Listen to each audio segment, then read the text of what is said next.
मेरे लिए लिखना कोशिश ही है, मैं कोशिश ही करती रहती हूँ।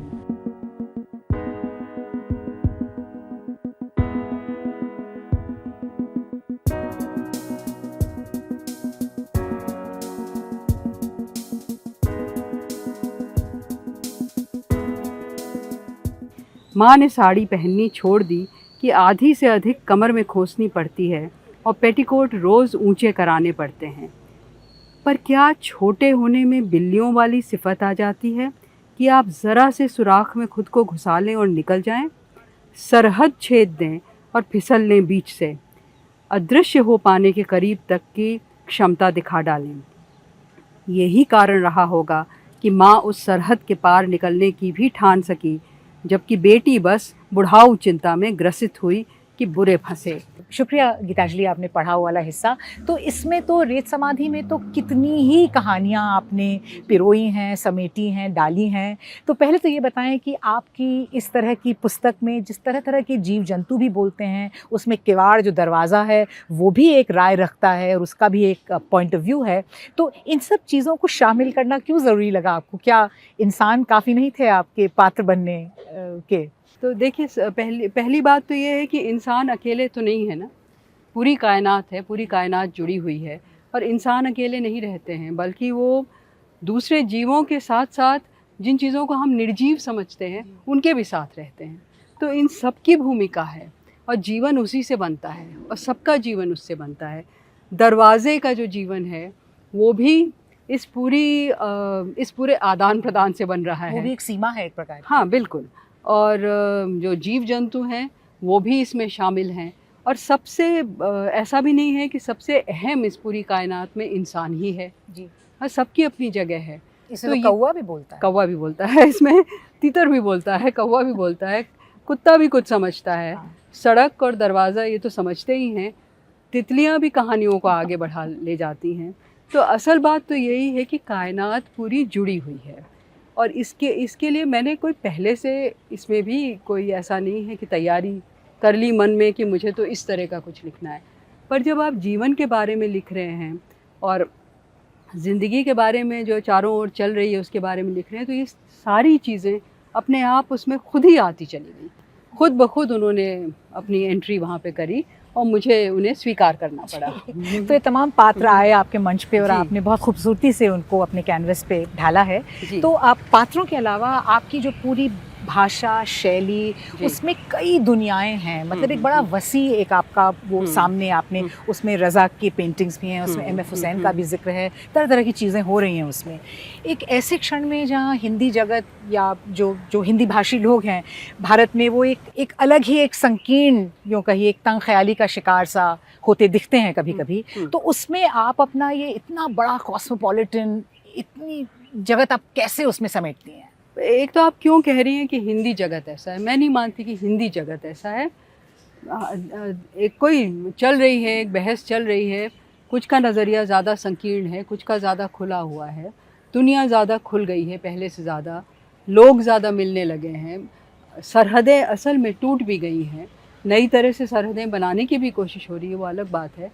लेकिन हम उन्हीं लोगों की बात क्यों करना चाहते हैं जो अभी इन सरहदों के टूटने को नहीं मानना चाहते या इन नई सरहदों को खींच देना चाहते हैं?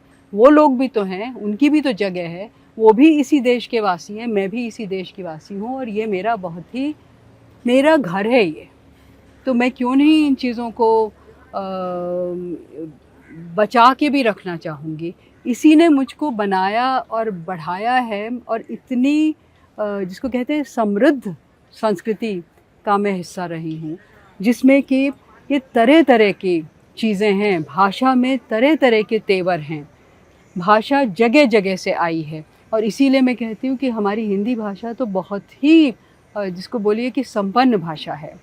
हर भाषा के साथ ये होता है कि वो ज़रा सा आप आगे बढ़िए और भाषा में उस जगह का कुछ रंग आ जाता है। हाँ, और भाषा और शोख होती चलती है।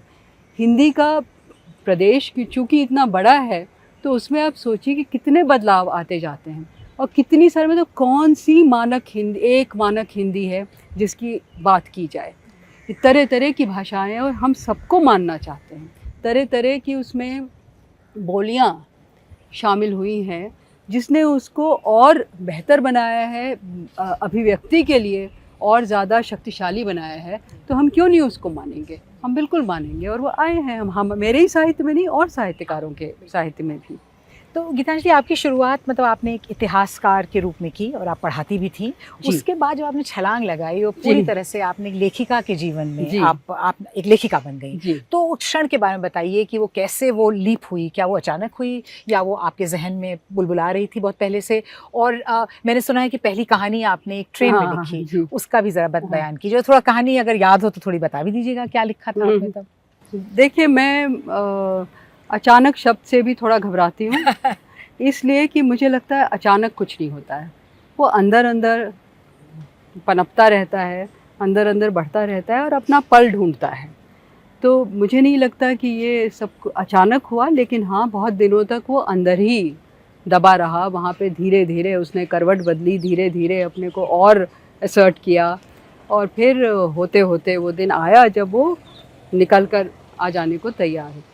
अब ये जो आप ट्रेन के सफ़र की बात कर रही हैं, ये अपने में बड़ा मज़ेदार है, क्योंकि मैं तब तक मैं शायद 28-29 की हो चुकी थी तब तक, और मैं अपने को बहुत ज़माने से लेखक मानती थी कि असल में तो मैं लेखक ही हूँ, भले ही कुछ और चीज़ें कर रही हूँ, लेकिन असल में मैं लेखक हूँ। तो उस समय मुझको ये फ़िक्र ट्रेन में बैठे बैठे कुछ ऐसी मुझ पर हावी हुई कि मैं अपने को लेखक मानती हूँ, कब लिखूँगी, क्या लिखा है। तो इस चीज़ ने मुझको कुछ प्रेरित किया और परेशान किया। तो मैंने जो नोटबुक रजिस्टर मेरे पास था, उसमें वहाँ ट्रेन में बैठे बैठे एक कहानी लिख डाली। तो वो मैंने लिख दी कुछ घंटों में, और मेरे संग जो अब मेरे पति हैं वो बैठे थे, उनको मैंने दिखाई। तो कुछ वो भी हैरान हुए, कुछ मैं भी हैरान हुई कि ये तो इसका शुरू है और मध्य है और अंत है। कहानी क्या थी मुझसे मत पूछिए, मुझे याद ही नहीं है बिल्कुल, लेकिन ये कि वो कहानी थी, हाँ, एक मुकम्मल कहानी थी। मेरे लिए लिखना कोशिश ही है, मैं कोशिश ही करती रहती हूँ। जो चीज़, जो पल मुझे उस समय प्रेरणा दे रहा है, जिस भी तरह का, मैं कोशिश करती हूँ कि उससे जूझूं और उसको लेकर अपनी बात, औरों की बात कह सकूँ।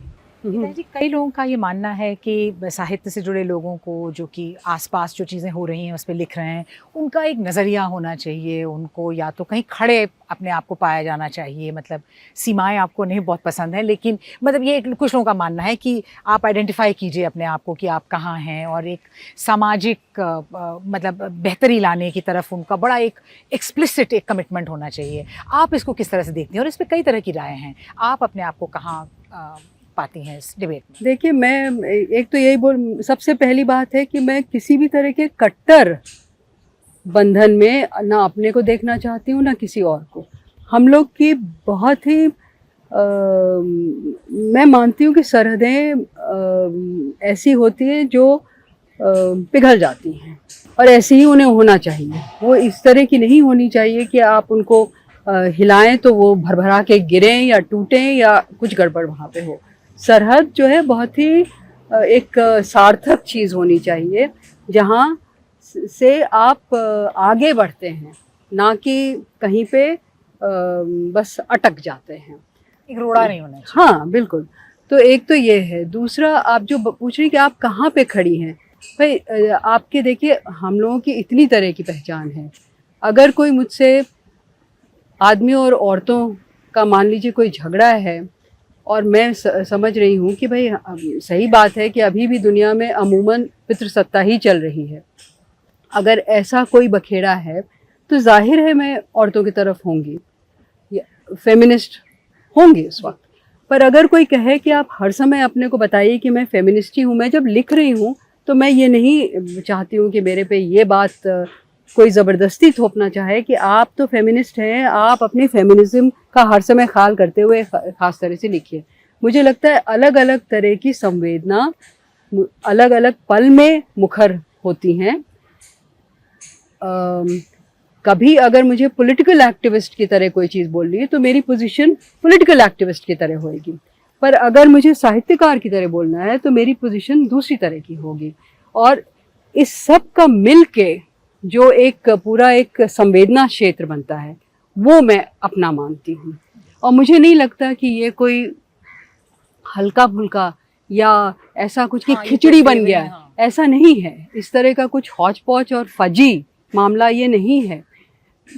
ये बात अगर आप सही स्पिरिट में लें, इसको ये ना सोचें कि बगले झांक रही हैं ये, तो इसका तो कोई मतलब ही नहीं है। तो मैं इंसानियत की तरफ हूँ, मैं समता की तरफ हूँ, मैं एक दूसरे की का आदर करने की तरफ हूँ। मैं चाहती हूँ कि हर किसी को अपनी ज़िंदगी एक डिग्निटी, एक गरिमा के साथ रहने का हक हो, वो अधिकार हम सब पहचानें और उसी तरह से हम लोग मिल के रहें। अगर आदर्श आप पूछें और मैं कहाँ खड़ी हूँ आप पूछें, तो मैं इस तरफ, इस जगह पे खड़ी हूँ। आपकी किताब जो आपने अपने हाथ में रखी हुई है, इसमें एक बड़े संगीन मामले हैं। एक 80 साल की महिला है जिसका पति जा चुका है, वो बिस्तर पे लेटी हुई है, फंसी, मतलब बहुत एक कैद होने का एक पाठक को भी कुछ ऐसा लगता है। लेकिन फिर भी जब उसको पढ़ते हैं तो एक बहुत ही एक उमंग सी पाठक में आती है। एक उसको हल्का नहीं कहना चाहिए मुझे, लेकिन एक बहुत ही उल्लास और उसमें बहुत मज़े की बहुत सारी चीज़ें हैं। तो आपने इस तरह से कैसे इसको कंसीव किया, और इस पूरे स्पिरिट को जो कि आपकी पूरी किताब में दौड़ती है इसमें? देखिए, आप अगर लिखते हैं तो जाहिर सी बात है कि आप में उम्मीद बाकी है। आप में, मैं कहती हूँ कि मेरा लेखन इंसानियत और प्यार के बारे में है। अगर इनमें कहीं खलल पड़ रही है तो जाहिर है दुख है, वो दुख भी व्यक्त होगा लिखने में। लेकिन बस ये बात कि आप लिख रहे हैं, इसका मतलब है ही कि आप में उम्मीद बाकी है। उम्मीद ना हो, आप पूरी तरह निराश हैं, तो आप लिखने की कोशिश भी क्यों करेंगे? इतना वक्त आप क्यों ज़ाया करेंगे उसमें कि चलो लिखें, जब उम्मीद ही नहीं है, ख़त्म हो गया। तो अभी आपको विश्वास है, आपको लोगों पे विश्वास है, आपको दुनिया में विश्वास है। आप देख रहे हैं कि हम अपने पर्यावरण को क्या कर रहे हैं, पृथ्वी को मिटा रहे हैं। आप बहुत चिंतित हैं, पर आप उम्मीद कर रहे हैं, तभी आप अभी इस बात को लिख रहे हैं। जब आपको लगेगा कि बस ये तो आ ही गई क़यामत, अब तो हम ख़त्म ही हैं, तो आप लिखेंगे नहीं, आप हाथ बांध के बैठ जाएंगे। तो इसलिए उम्मीद उसमें होना कोई हैरानी ताज्जुब की बात नहीं है, वो तो है, तभी तो हम लिख रहे हैं। तो ये आनी ही है। और दुख भी आप उसमें बता रहे हैं, तो वो भी आपकी उम्मीद की ही वजह से आ रहा है कि आप कह रहे हैं कि भाई ये चिंता की बात है, हम लोग सोचें इसके बारे में। शुक्रिया आपका।